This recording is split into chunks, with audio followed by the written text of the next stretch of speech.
حکمت کیا ہے کہ یہی تو ہے جڑ، بنیاد تو یہی ہے. اگر اسی بنیاد میں خرابی آ گئی تو خشت اول چونہد معمار کج تا سریا می رود دیر کب دیوار کج. اگر پہلی اینٹ جو ہے دیوار کی ٹیڑھی رکھی گئی تو بناتے جائیے آپ، پر ٹیڑھ جائے گا آخر تک. اس لیے آئلی نظام کو سب سے زیادہ تفصیل کے ساتھ قرآن مجید میں بیان کیا گیا. اب دوسرا نقطہ دیکھیے، اسلام کے معاشرت نظام کا جو اصل الاصول ہے، پہلی بنیادی بات جو ہے وہ کیا ہے؟ تمام انسان مرتبے میں برابر ہیں. پیدائشی طور پر کوئی انسان افضل نہیں، کوئی ارذل نہیں، کوئی اونچا نہیں، کوئی نیچا نہیں. پیدائشی طور پر اونچ نیچ ہوگی، وہ ہوگی ایکوائرڈ کریکٹرز کی وجہ سے، جو آپ نے حاصل کیا. آپ نے علم زیادہ حاصل کیا، آپ کی ایک عزت ہو جائے گی. آپ میں تقوی زیادہ ہے، خدا ترسی زیادہ ہے، آپ کی عزت کی جائے گی. آپ خادم خلق ہیں، آپ کی عزت کی جائے گی. لیکن یہ ساری چیزیں ایکوائرڈ ہیں، بعد میں انسان نے حاصل کی ہیں. پیدائشی طور پر کوئی انسان اونچا نہیں، کوئی انسان نیچا نہیں. یہ بڑا انقلابی پیغام ہے قرآن کا. اور یہ سمجھیے کہ پورے عالم انسانیت کے لیے، میں ابھی گواہی بھی آپ کے سامنے پیش کروں گا کہ عالم انسانیت میں پہلی مرتبہ یہ پیغام اسلام نے دیا. چنانچہ میں نے آیت آپ کو سنائی، یا ایھا الناس یا ایھا الذین آمنوا، نہیں، اے لوگو، انا خلقناکم، ہم نے ہی تم سب کو پیدا کیا. وجعلناکم شعوبا وقبائل، اور تمہیں قوموں میں اور قبیلوں میں تقسیم کر دیا.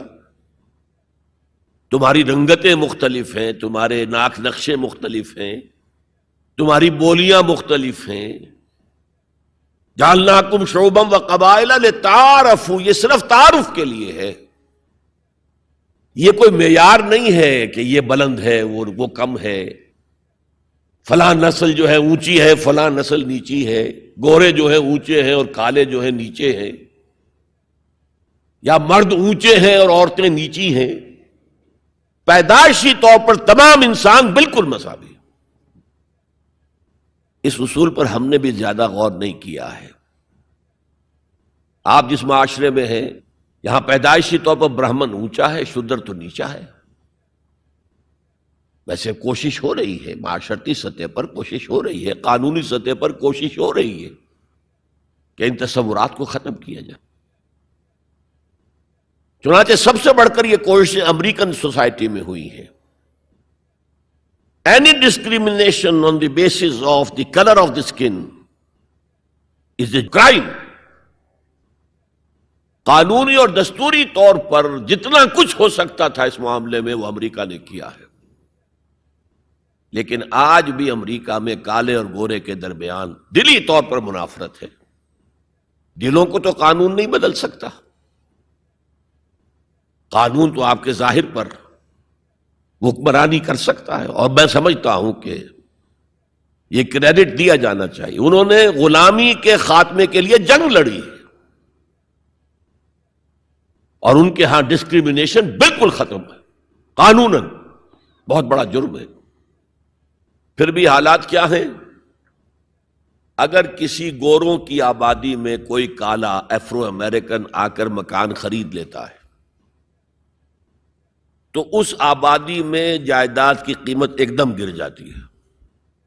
اب وہ سارے گورے وہاں سے بیچ بیچ کے اپنے گھر باہر جا کے ٹاؤن شپس علیحدہ آباد کر لیتے ہیں، ان کے ساتھ رہنے کو تیار نہیں ہے. کون سا قانون روکے گا انہیں اس سے کہ آپ اپنا مکان نہیں بیچ سکتے، آپ کو یہیں رہنا پڑے گا؟ یہ تو کوئی بات نہ ہوئی. چنانچہ جو حضرات امریکہ آتے جاتے رہتے ہیں ان کے علم میں ہے کہ ہر بڑے شہر کا جو ڈاؤن ٹاؤن ہے وہ افرو امریکنز کے قبضے میں ہے. بالٹیمور میں چلے جائیے، واشنگٹن میں چلے جائیے، لاس اینجلس میں چلے جائیے، جہاں جائیں گے ڈاؤن ٹاؤن وہ افرو امریکنز کانوں کے قبضے میں ہے، اور سب لوگ باہر نکل نکل کے انہوں نے اپنی بستیاں بسا لی ہیں گوروں نے.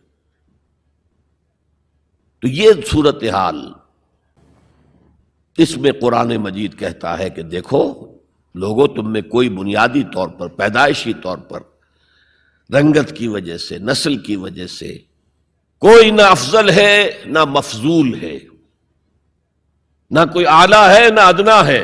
کلکم، اور اس پر میں نے جو پیش کی ہے گواہی مزید حضور کی حجۃ الوداع کے خطبے سے، لا فضل لعربی علی عجمی ولا لعجمی علی عربی ولا لاسود علی احمر ولا لاحمر علی اسود الا بالتقوی کلکم بنو آدم وآدم من تراب. کسی عرب کو کسی اجمی پر کوئی فضیلت حاصل نہیں، حالانکہ عربوں کی گھٹی میں پڑا ہوا تھا کہ ہم بہت افضل ہیں.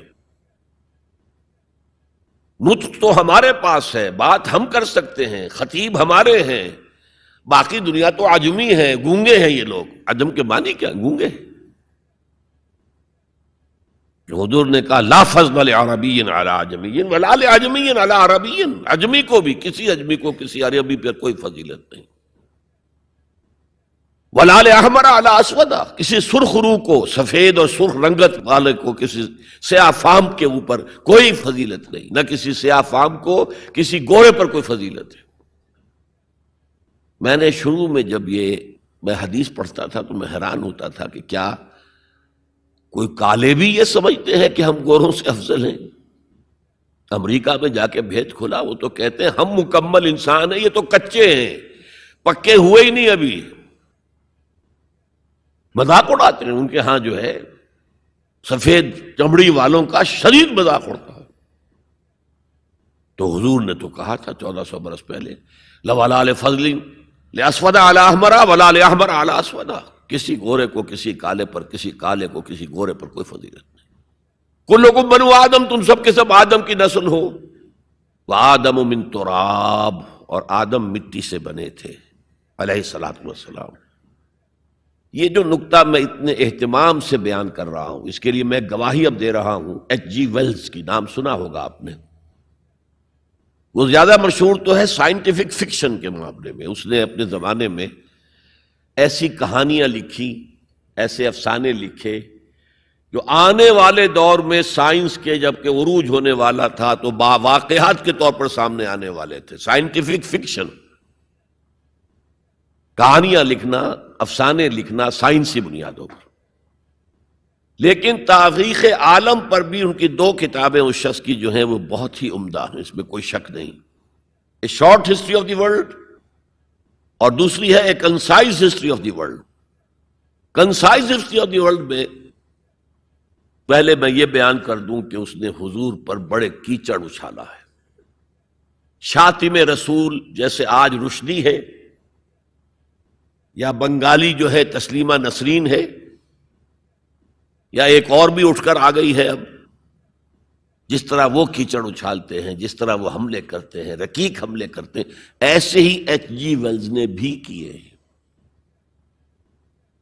یہ میں کس لیے بتا رہا ہوں؟ تاکہ یہ بات جو ہے واضح ہو جائے کہ وہ عقیدت مند نہیں ہے، حضور کا دشمن ہے. اور عربی کی ایک کہاوت یہ ہے کہ الفضل ما شہدت بہ الاعداء، دوست اور عقیدت مند تو تعریف کریں گے.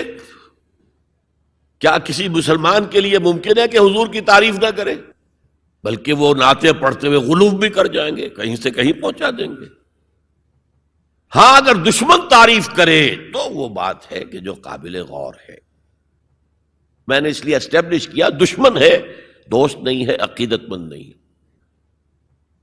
لیکن جو چیپٹر اس کا ہے حضور کی زندگی پر، اس کے آخر میں آ کر خطبہ حجۃ الوداع کا یہ حوالہ اس نے دیا، لا فضل لعربی علی عجمی ولا لعجمی علی عربی ولا لاسود علی احمر ولا لاحمر علی اسود الا بالتقوی. اور اس کے بعد جو اس کا ریئیکشن ہے، اس پر جو تبصرہ تھا کہہ رہا ہوں، اس کی وجہ بتا دوں گا بعد میں.